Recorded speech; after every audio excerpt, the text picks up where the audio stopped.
Okay, right, beta. So we are completing the chapter triangles. Last few questions pending. Question number 12, 13, 14, 15, and 16. These are the questions pending now. Otherwise, we have completed all the content. Right. Abhi, we need to focus on question number 12 and 14 first. I will cover up 12th first, then 14th, then I'll go to 13, 15, and 16 because these three are very basic questions. So 12 and 14, they are very important. One of it would definitely come in exam. Most probably it will be the 14th one that would come in the exam. And how are these two questions different? Let me explain that to you. They are quite similar. They have got the same diagram as 6.41, लेकिन उनके methods जो है वो different है। 14th question का method थोड़ा सा long है और 12th क्वेश्चन का मेथड थोड़ा सा इजी है। चलो पहले देखते हैं side A B B C and median A D. तो side A B B C and median A D, ये प्रोपोर्शनल गिवन है बच्चे to P Q Q R and P M. ये है बेटा 12th क्वेश्चन। 12th क्वेश्चन में जो black lines given है ये प्रोपोर्शनल है और आपको कहा गया है कि आप सिमिलर प्रूफ कर दे दीज टू बिग ट्रायंगल्स।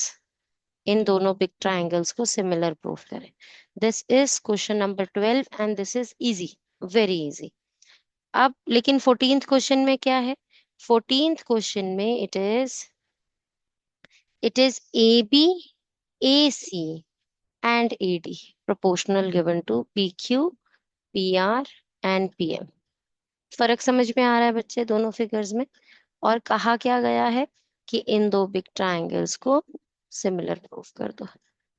तो इसका मतलब दोनों ही क्वेश्चंस बहुत सिमिलर हैं, दोनों में ही ट्रायंगल एबीसी को पीक्यूआर के सिमिलर प्रूफ करना है, दोनों ही क्वेश्चन में। और दोनों में ही में मीडियन प्रोपोर्शनल बता रखा है along with one side A B and P Q. बस ये जो second side of the triangle बता रखी है ना क्वेश्चन नंबर 14 में, that is the side which is not containing the median, है ना। 14th क्वेश्चन में ये साइड्स हैं जो प्रोपोर्शनल बता रखी हैं और 12th क्वेश्चन में ये साइड्स। तो when the base side is proportional which is containing the median, जिसके ऊपर मीडियन ड्रॉ हो रहा है, this question is quite simple. ये क्वेश्चन सिंपल है, ठीक है। कैसे, चलो समझते हैं। सबसे पहले 12th हमने क्या कहा, A B over P Q, क्योंकि ए बी और पी क्यू प्रोपोर्शनल है। A D over P M and B C over Q R. ये तीन चीजें हमें प्रोपोर्शनल दे रखी है। ठीक है बेटा जी, इतनी बात आ गई समझ में। यहाँ पे एक एरिया क्रिएट करते हैं काम करने के लिए।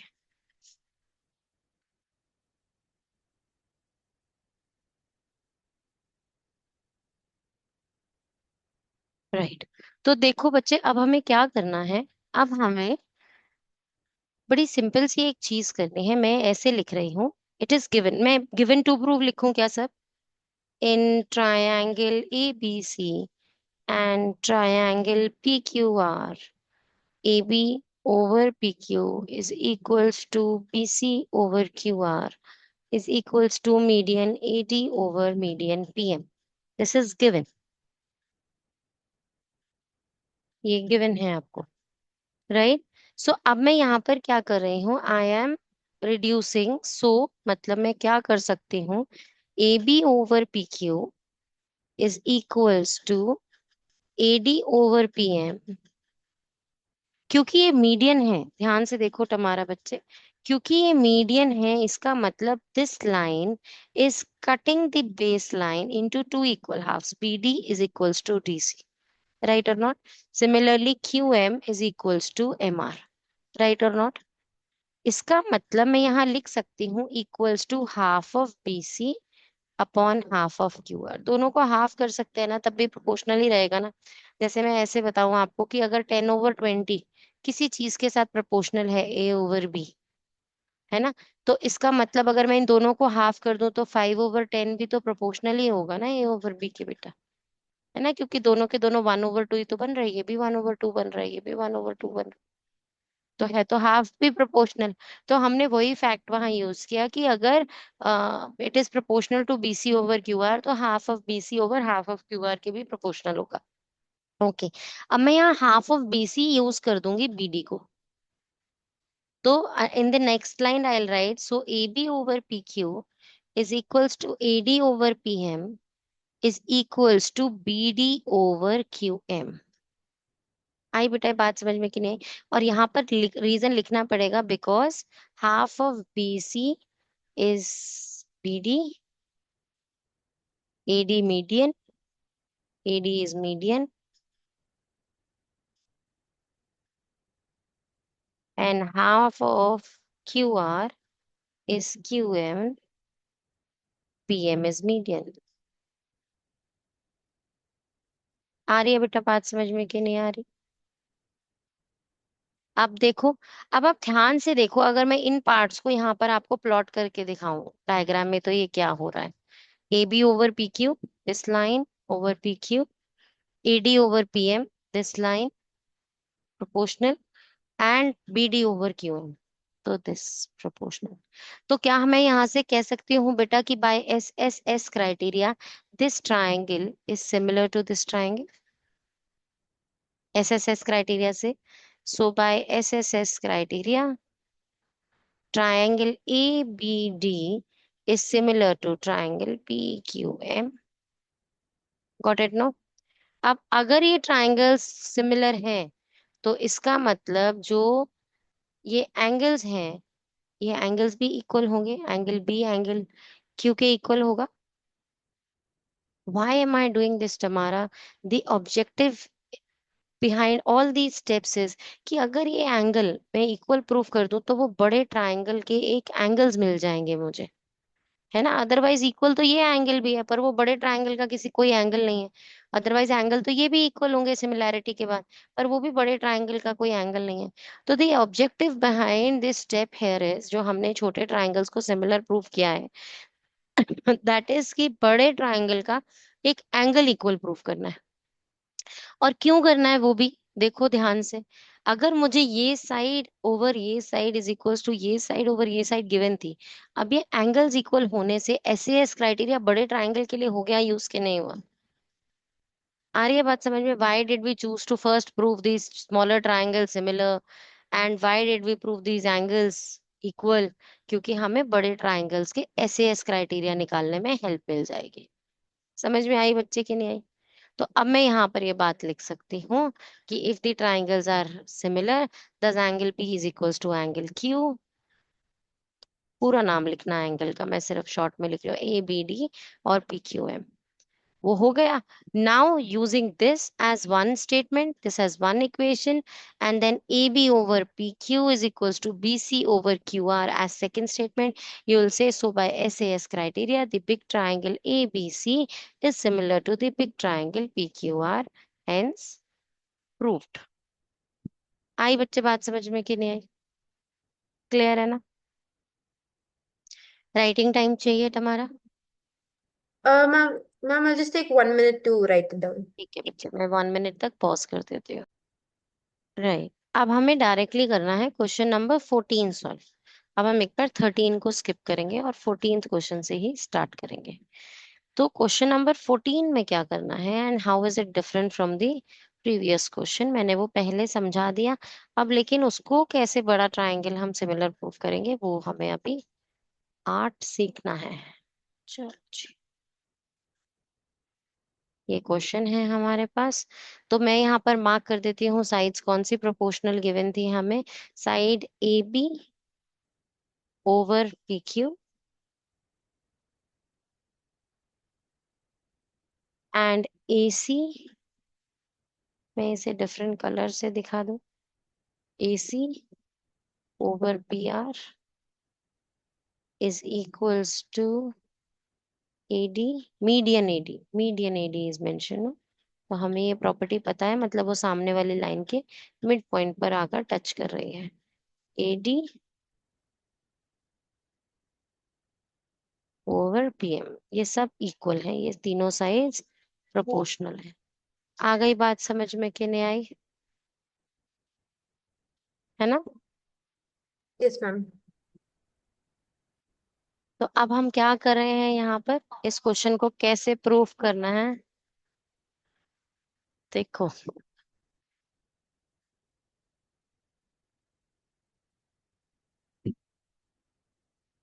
देखो बेटा, इस क्वेश्चन को मैं पहले समझा रही हूँ टमारा की ऑब्जेक्टिव क्या है, कि करना क्या है।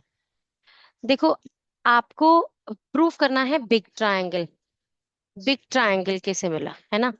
और पार्ट में आपको बिग ट्रायंगल के सिर्फ रेड और ब्लू लाइंस पता है ना? रेड और ब्लू लाइंस। अगर मैं इंक्लूडेड एंगल इक्वल प्रूफ कर दूं, एंगल ए एंगल पी के इक्वल प्रूफ कर दूं, तो मेरा काम हो जाएगा, है ना बच्चे? तो एस क्राइटेरिया से हो जाएगा ना। तो इसका मतलब अब जो कुछ भी करने जा रही हूँ, मैं उसे क्या करूंगी, मैं उससे एंगल ए इक्वल प्रूफ करूंगी एंगल पी के। ठीक है? और अब वो डायरेक्टली करना मुश्किल है, इसलिए मुझे कंस्ट्रक्शन करनी पड़ेगी। और कंस्ट्रक्शन के लिए मैं क्या करूंगी, मैं जितना एडी लंबा एक लाइन था, उतना ही लॉन्ग मैं एक और लाइन आगे एक्सटेंड कर रही हूँ फ्रॉम एडी, एंड फिर उसे ज्वाइन कर दूंगी सीई से। ठीक है? इस तरीके से मैं ये डायग्राम कंप्लीट करूंगी। मैं इसे अभी रेगुलर ही ड्रॉ करती हूँ, फिर मैं बीच में वाइट से उसे डॉटेड ड्रॉ कर दूंगी। तो चलो, अभी इधर भी मैंने वही किया, जितना पी एम था उतना ही आगे I have drawn a line, और मैंने उसे आर से ज्वाइन कर दिया, और ये भी ज्वाइन कर दिया। तो पहले मैं इन्हें लेबल कर देती हूँ, पॉइंट्स को जो मैंने बनाया, ए बी सी डी ई, इसे ई बना देते हैं। P Q R M N N बना देते हैं इसे। और मैंने कंस्ट्रक्शन क्या की है यहाँ पर, construction is drawing A D is equals to D E and P M is equals to M N. तो मैंने इस तरीके से ये कंस्ट्रक्शन की है कि एडी डीई के इक्वल होगी और पीएम एमएन के इक्वल होगा। राइट? उसके बाद join CE and NR. Right बेटा? अब मैं इन्हें डॉटेड कर देती हूँ, क्योंकि मुझे वैसे ही पूरा डायग्राम नहीं चाहिए इधर का। बस वो सिमिलरली के लिए मुझे ये चाहिए होगा, तो मैं बाद में आपको दिखा दूंगी। बस ये वाला साइड डॉटेड ड्रॉ करना है। चलो, तो अब ये कंस्ट्रक्शन हो गया। कंस्ट्रक्शन क्या हुआ है, जितना ही लंबा मैंने एडी था मेरा लेंथ में, एग्जैक्टली उतना ही लंबा मैंने एडी को रिड्यूस कर दिया डीई इक्वल एडी के हिसाब से। एंड जो पॉइंट ई वहां मार्क हुआ, उससे मैंने सी को ज्वाइन कर दिया। सिमिलरली जितना पी एम था, ये एम है, जितना पी एम था उतना ही एम एन आगे ड्रॉ किया और उसे एनआर से ज्वाइन कर दिया। ओके बेटा जी। अब मेरा जो नेक्स्ट टास्क है यहाँ पर तुम्हारा बच्चा, is proving this triangle congruent to this triangle. कैसे करेंगे इसे प्रूफ कॉन्ग्रुएंट? देखो, मैं सबसे पहले कह रही हूँ this line A D is equals to DE by construction. This line B D is equals to D C, because AD is the median, that means D is the midpoint of BC। और ये vertically opposite angles equal. तो हमें S criteria से ये दोनों triangles congruent prove हो गए। ये दोनों ट्रायंगल्स कॉन्ग्रुएंट प्रूव हुए, सिमिलर नहीं बेटा, कॉन्ग्रुएंट प्रूफ कर दिया मैंने एस क्राइटेरिया से। और इससे बेनिफिट क्या हुआ? इससे बेनिफिट ये हुआ कि मुझे ये जो साइड है ए बी प्रूफ हो गया कि ये सीई के इक्वल है। कॉन्करेंसी प्रूफ करने से बाकी सीपीसीटी से पार्ट्स इक्वल प्रूव हो जाते हैं। तो A B is equals to CE prove हो गया, और ये भी प्रूफ हो गया कि ये एंगल जो है ए, ये एंगल ई के, पूरा नाम करेक्टली देना, है ना? तो इस एंगल को, ये जो एंगल ए पर बन रहा है ये, और एंगल ई पर बन रहा है, ये दोनों एंगल्स भी इक्वल हैं। दस इन दोनों एंगल्स के इक्वल होने की वजह से ये ऑल्टरनेट इंटीरियर है एंगल। ये वाली जो लाइन है ये पैरेलल प्रूव हो गई टू द अदर लाइन। देखो, मैं इसे मार्क कर देती हूँ एक कलर से प्रॉपरली। ये लाइन, ये पैरेलल प्रूव हो गई इस लाइन की। अब एक ही पेयर ऑफ लाइन एक क्वाड्रिलेटरल की पैरेलल भी है और इक्वल भी है एक दूसरे के। इसका मतलब this complete thing is a parallelogram. Right और नॉट बच्चे? है ना? अच्छा, मैंने अब यही सब यहाँ पर दूसरी साइड भी करना है। मैं यहाँ पर भी वही करूंगी कि ये ट्रायंगल मैं कॉन्ग्रुएंट प्रूफ करूंगी टू दिस ट्रायंगल। कोई बात नहीं तुम्हारा, अभी लिखवाऊंगी सब, पहले समझ ले अच्छे से। और उसमें ये PM is equals to M N, क्योंकि कंस्ट्रक्शन किया गया है। QM is equals to M R, क्योंकि पीएम मीडियन है। और ये जो लाइन है और ये जो वर्टिकल या ऑपोजिट एंगल्स हैं ये इक्वल हैं। तो बाय सीपीसीटी क्या हो गया, बाय सीपीसीटी ये लाइन पी क्यू इक्वल हो गई एनआर के, और ये angle alternate interior angle equal हो गए बाय सीपीसीटी। इसीलिए ये लाइन पी क्यू पैरेलल भी हो गई आर एन के। तो एक ही line P Q R N के पैरेलल भी है और इक्वल भी है। इसका मतलब ये जो कंप्लीट क्वाड्रिलेटरल है ये एक पैरेललोग्राम प्रूव हो गया। आई बेटा बात समझ में कि नहीं आई? अब इससे हुआ क्या फायदा? इससे ये फायदा हुआ कि जो मेरे क्वेश्चन में गिवन क्राइटेरिया था बच्चे, A B over P Q is equals to AC over PR is equals to AD over PM, जो ये गिवन थी चीजें, है ना, जो हमने शुरू में तीनों से साइड्स मार्क की थी, इसके अंदर मैं AB को हटाकर CE लिख सकती हूँ। क्यों लिख सकती हूँ? क्योंकि मैंने अभी कॉन्करेंसी में प्रूव किया है कि वो उसके इक्वल। और PQ को हटाकर मैं यहाँ से PQ को हटाकर NR लिख सकती हूँ। राइट और नॉट बच्चे? और साथ में मैं क्या कर सकती हूँ, एडी बाय पीएम को डबल ऑफ एडी और डबल ऑफ पीएम भी बना सकती हूँ, क्योंकि दोनों का डबल भी प्रोपोर्शनल होगा। इसका मतलब डबल ऑफ एडी को मैं एई लिख सकती हूँ और डबल ऑफ पीएम को मैं पीएन लिख सकती हूँ। कोई प्रॉब्लम? अब बेटा ये फैक्ट्स यहाँ से इकट्ठे कर लेते हैं। CE over NR is equals to AC over PR और is equals to AE over PN. ये क्या है, ध्यान से देखो डायग्राम के अंदर। इन पार्ट्स को अगर हाईलाइट करके देखें, सीई ओवर एनआर ये वाली लाइन इस लाइन के is equals to AC over PR ये वाली लाइन इस लाइन के, और एई ओवर पीएन ये वाली लाइन इस लाइन के। तो इससे क्या प्रूव हो गया तुम्हारा बेटा? एसएसएस क्राइटेरिया से ये ट्रायंगल पूरा ब्लू वन सिमिलर प्रूव हो गया इस ट्रायंगल के। गॉट इट और नॉट बच्चा? अब अगर ये ट्रायंगल सिमिलर है तो एंगल्स इक्वल हो जाते हैं कि नहीं? है ना, हो जाते हैं ना। इसका मतलब ये इतना सा एंगल इतने से एंगल के इक्वल है। गॉट इट और नॉट बेटा? है ना। अच्छा, अब देखो मैं ये भी कह सकती हूँ कि ये वाला एंगल इस एंगल के भी सिमिलर है। और अभी तो एंगल ई को मैंने एंगल ए के इक्वल कहा था जब पैरेललोग्राम प्रूफ किया था, तो है ना। अगर आप वहां फाइनल, बहुत सारे तरीके हैं इस क्वेश्चन में एंगल ए के इस हाफ के इक्वल प्रूफ करने के। आप इसे ऐसे भी कह सकते हो कि डायगोनल जो है पैरेललोग्राम को टू कॉन्ग्रुएंट ट्रायंगल्स में डिवाइड करता है। अगर ये वाला हाफ इस हाफ के इक्वल है तो ये भी इसके इक्वल होगा। ठीक है, ऐसे भी कह सकते हो आप। या फिर आप ऐसे भी कह सकते हो जैसे मैंने अभी बोला कि जब आपने ऑल्टरनेट इंटीरियर एंगल में एंगल एंगल ई जो है एंगल ए के इक्वल बताया था, और एंगल एन जो है angle angle P Q M के इक्वल बताया था। और अगर ये दोनों सिमिलर हैं, क्योंकि ये ब्लू वाले ट्रायंगल सिमिलर प्रूव हो गए हैं, अगर ये दोनों एंगल्स इक्वल हैं एंगल ई और एन, तो इसका मतलब ये वाला हाफ भी इस हाफ के इक्वल होगा। अब दोनों को अगर ऐड कर दिया जाए, इस इक्वेशन को और इस इक्वेशन को, इस इक्वेशन को और इस इक्वेशन को, तो हमारा ऑब्जेक्टिव अचीव हो गया ना, angle A is equal to angle B. यही हमें इस क्वेश्चन की स्टार्टिंग में पता था कि अचीव करना है। कि जो ऊपर की टॉप टू साइड्स थी वो तो प्रोपोर्शनल गिवन ही थी, हमें सिर्फ बीच का एंगल समहाउ जो है वो इक्वल प्रूफ करना था, वो हो गया, हेंस प्रूफ्ड।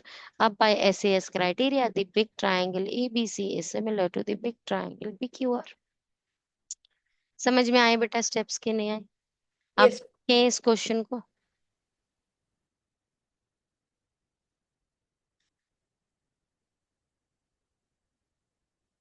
इस सबको एक बार क्लियर कर दो यहाँ से, थोड़ा सा नीट हो जाए डायग्राम।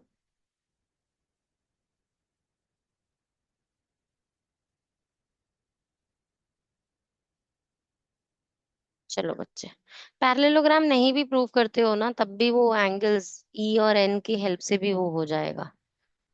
ठीक है, चलो। तो अब हमने यहाँ तक देख लिया था बेटा, ये तीनों साइड्स इस ट्रायंगल की, कौन से ट्रायंगल की, हाईलाइट कर दो उन्हें।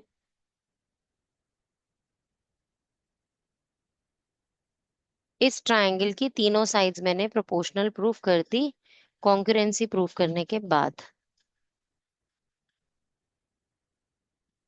ठीक है ना? ओके। अब अगर इसकी तीनों साइड्स प्रोपोर्शनल है तो मैं यहां से ये फैक्ट निकाल सकती हूँ। I am naming this as angle 1 and angle 2 बेटा। आप इसे एंगल्स के प्रॉपरली नाम दे लेना। Angle 1 is equals to angle 2 and angle 3 is equals to angle 4। Right?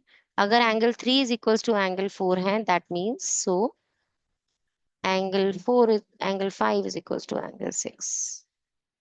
So angle 5 is equals to angle 6 भी हो जाएगा। Why? Because angle 5 is equals to angle 3 है and angle 6 is equals to angle 4 है। Proved above in congruency, no, जब triangles congruent prove किए हैं तो proved above by CPCT. CP आप उस इक्वेशन को नाम दे देना भले, proved above in equation this. Got it और नॉट? अब adding this one, this equation, इसे कोई नाम दे दो, इक्वेशन 3 4 5 whatever, इसको एक नाम दे दो। और एंगल 5 इज इक्वल टू 6, इस इक्वेशन को एक नाम दे दो। Adding both the equations you have got angle A is equals to angle P. Now in triangle, अब दोबारा से एक बार बिग ट्रायंगल्स पकड़ो, triangle A B C and triangle P Q R. AB over PQ is equals to AC over PR is equals and angle A is equals to angle P. Thus, SAS criteria say the big triangles are similar to each other. Got it beta or not? Yes, ma'am. Writing time लो आराम से 2 minutes और इसको लिखो। Okay okay बेटा जी। So now we need to do question number 13 15 and 16, और ये तो टोटल 10 मिनट्स में हो जाएंगे दोनों क्वेश्चन, ये तो कुछ है ही नहीं। जल्दी से देखते हैं इन क्वेश्चंस को। They are here saying D is the point on the side BC of a triangle ABC. So for this, I need to draw a triangle ABC first. I am drawing it here. A triangle ABC, triangle A, B, and C. And they're saying D is a point here on this side BC such that angle angle ADC is equals to angle DAC, this full angle. Right बेटा? तुम्हारा मुझे सबसे पहले एक बात बताओ बच्चे, कि जब आप ये दो एंगल्स इक्वल देख रहे हो, अगर मैं आपसे इस छोटे ट्रायंगल और इस बड़े triangle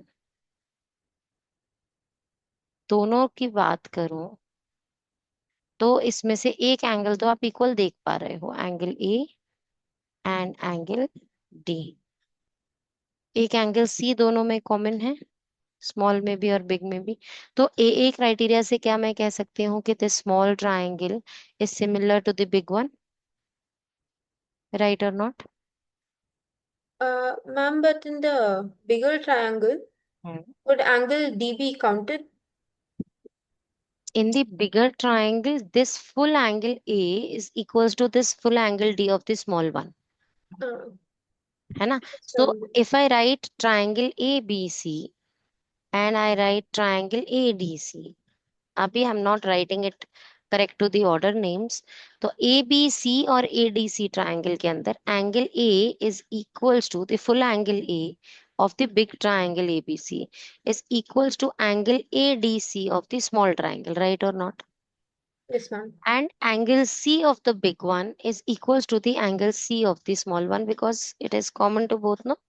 The same angle C without any change. So by AA criteria, the big triangle is similar to the small triangle. If I name the big triangle as triangle ABC, similar to, what should I name the other triangle then? What should be the correct order? ABC, I'm naming it. Ma'am, DBC, no, DAC. A, B, C. So D, A, C, right? Absolutely. D, A, and C. Good one. Right? No?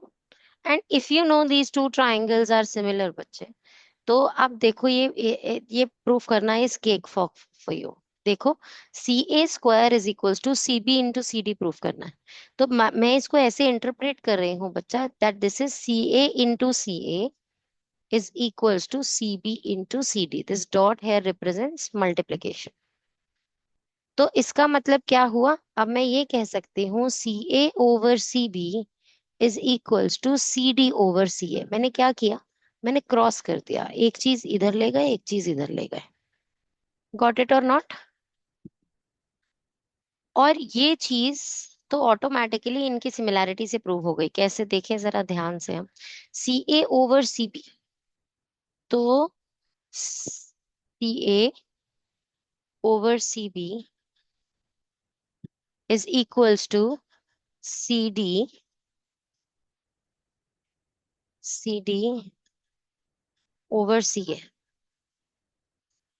देखो, white Wrigley lines बड़े triangle का part थी, और black Wrigley line small triangle का part है। तो है concurrent और not? Yes, ma'am. Similar, sorry, है ना? तो इसका मतलब वो हो जाएगा ना प्रूफ। Yes, ma'am. तो हमने बस पहले क्या करना है, सबसे पहले हमने ये ऐसे क्वेश्चंस जब भी आएंगे तुम्हारा, हमें सबसे पहले इसको करेक्ट ऑर्डर में लिखना है कि CA/CB is equals to CD/CA। ये समझ में आया बेटा? दोनों CA में से एक ने मैंने इधर ट्रांसपोज कर दिया, इन दोनों में से कोई एक इधर ट्रांसपोज कर दो, तो Hmm. ये चीज आ जाएगी। और जब मैं एक ट्राइंगल बनाती हूँ ऐसा ABC, जिसमें से यहाँ से एक पॉइंट AD आ रहा है, और ये एंगल इस एंगल के इक्वल है, तो अब CA/CB, मैं मतलब सबसे पहले जब भी मुझे ऐसा क्राइटेरिया आएगा ना तुम्हारा, तो मैं सबसे पहले ये देखूंगी कि CA और CB किस ट्राइंगल का पार्ट है, क्योंकि ऐसी साइड्स प्रोपोर्शनल तो अगर ट्राइंगल सिमिलर हो जाए तो उससे प्रूव हो जाता है ना। तो मैं ये देखती हूँ कि कौन से ट्राइंगल सिमिलर प्रूफ करने हैं, वो समझो इनसे। तो CA/CB किसका पार्ट है? देखो, ये रहा CA और ये रहा CB। तो ये बिग ट्राइंगल के दोनों पार्ट्स हैं। और उसके बाद क्या है, उसके बाद है दिस CD/CA। तो ये रहा CD/CA। तो अगर मैं इसे पहले CD को समझू, इस, अरे मैंने एक मिनट, मैंने गलत हाईलाइट किया ना, CD। तो ये रहा CD। अब ये CD साइड किसके प्रोपोर्शनल होगी बेटा? CD/CA। ये देखो ध्यान से, दोनों छोटे इस ट्रायंगल का पार्ट है ना। इसका मतलब मुझे ये वाला जो येलो ट्रायंगल है, अब ये पूरे बड़े ट्रायंगल के मुझे सिमिलर प्रूफ करना है। ये मुझे यहां से हिंट मिल गया। गॉट इट और नॉट? Yes, ma'am. है ना? तो हमें क्वेश्चन में जब भी ऐसा क्राइटेरिया गिवन होगा, मुझे सबसे पहले मेरे डायग्राम ड्रॉ करके ये समझना है कि मुझे कौन से दो ट्रायंगल सिमिलर प्रूफ करने हैं। और उसके बाद ट्रायंगल सिमिलैरिटी में कोई भी दिक्कत नहीं होगी, मोस्टली ए क्राइटेरिया से वो सिमिलर हो जाते हैं। Hmm. यहाँ भी हो गए ना, ये एंगल D इस एंगल A के, और ये एंगल C दोनों में कॉमन है। हो गया छोटा triangle and big triangle similar. उन्हें करेक्ट ऑर्डर में सिमिलैरिटी के लिखो, और उसके बाद ये लिखो, उसके बाद हेंस प्रूव्ड ये लिखो, सिंपल। इसमें क्रॉस मल्टीप्लाई करके ये आ जाएगा। आ गई ना बात समझ? Yes, ma'am. एकदम सिंपल था ना क्वेश्चन। Hmm.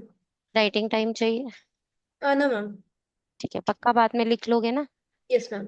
चलो, आप क्वेश्चन नंबर 15, वो और ही सिंपल क्वेश्चन है। देखें कैसे, क्या है क्वेश्चन नंबर 15।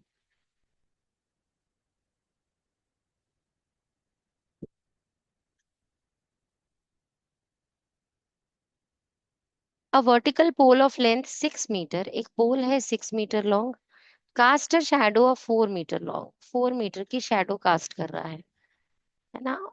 सन इस एंगल पे है, तो उसकी शैडो कास्ट हो रही है। हमेशा जो शैडो होती है उसके ऑपोजिट होता है ना लाइट सोर्स। इसी तरीके से वो कह रहे हैं कि there is a tower, at the same time वो टावर जो है वो शैडो कास्ट कर रहा है 28 मीटर लॉन्ग। तो टावर की लेंथ क्या है, that is what they are asking you to find. तो आप सबसे पहले कहेंगे कि ए क्राइटेरिया से ये ट्राइंगल्स दोनों सिमिलर है। कैसे? दोनों ऑफ कोर्स, जो वर्टिकल पोल है और जो टावर है, दोनों के दोनों परपेंडिकुलर होंगे ग्राउंड के। तो that is one thing, one angle. और एट द सेम टाइम बोला है, इसका मतलब सन की rays are falling at the same angle. तो ये एंगल भी इक्वल होगा इस एंगल के, राइट? है ना। एट द सेम टाइम से यही बात तो पता चली कि दोनों के अंदर वो एंगल सेम होंगे। तो by A criteria this triangle A B C is similar to this triangle P Q R, right और नॉट। अब अगर ये सिमिलर है तो 6/t इज इक्वल्स टू 4/28 ही तो होगा बच्चे, साइड्स प्रोपोर्शनल ही तो होंगी। तो अगर साइड्स प्रोपोर्शनल है तो क्रॉस मल्टीप्लाई से t सॉल्व कर दो। t is equals to 6 × 28/4। Solve करो। 42 मीटर का टॉवर टॉवर हो गया बच्चे। आ रही है बेटा बात समझ में कि नहीं आ रही। Yes ma'am. सिंपल था, राइटिंग टाइम चाहिए। नहीं मैम, मैं बाद में ही लिख दूंगी मैम। ठीक है चलो, लास्ट रह गया क्वेश्चन, क्वेश्चन नंबर 60। ये भी बहुत सिंपल क्वेश्चन है, चलो इसे भी जल्दी से खत्म कर देते हैं। और इसके साथ ट्रायंगल्स चैप्टर फिनिश हो गया, और संडे टेस्ट में पूरा ट्रायंगल चैप्टर आ रहा है बच्चे। ठीक है। एग्जाम डेट क्या है तुम्हारा बच्चे। मैम साइंस के लिए 21st और मैथ के लिए 23rd। अब मैथ्स में कुछ सिलेबस में बाकी तो नहीं है। No ma'am. ठीक है।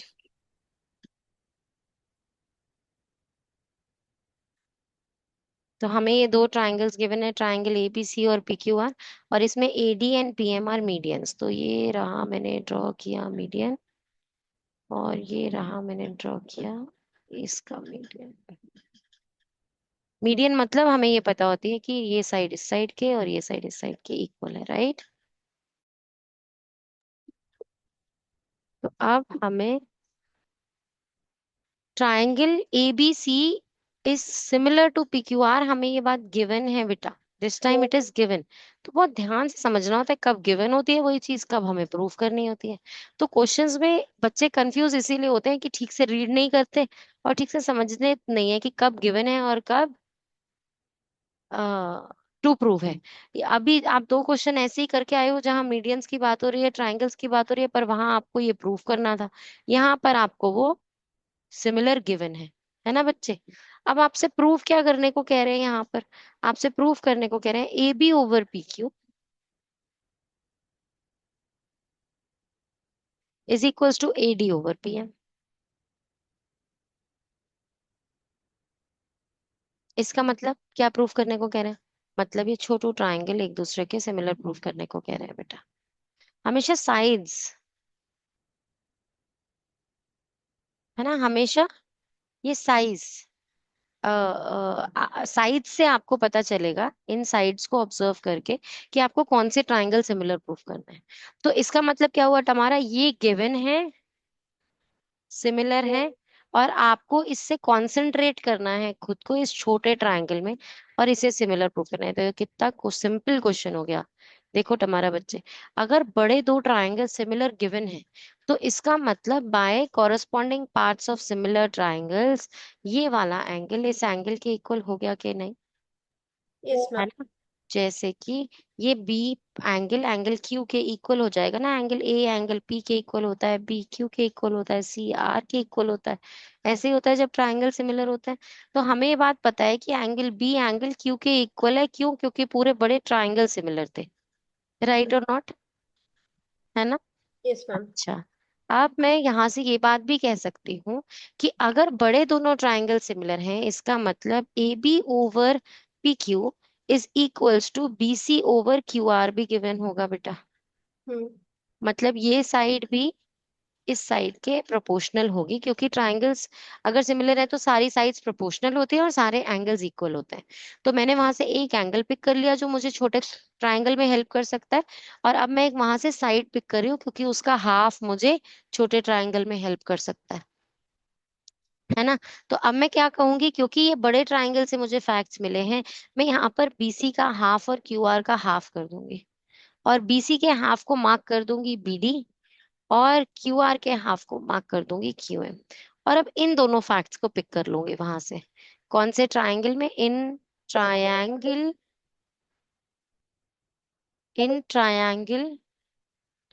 A B, D and triangle P Q M. इन दोनों ट्रायंगल में A B over P Q is equals to B D over Q M है, proved above. And angle B is equals to angle Q. तो S criteria से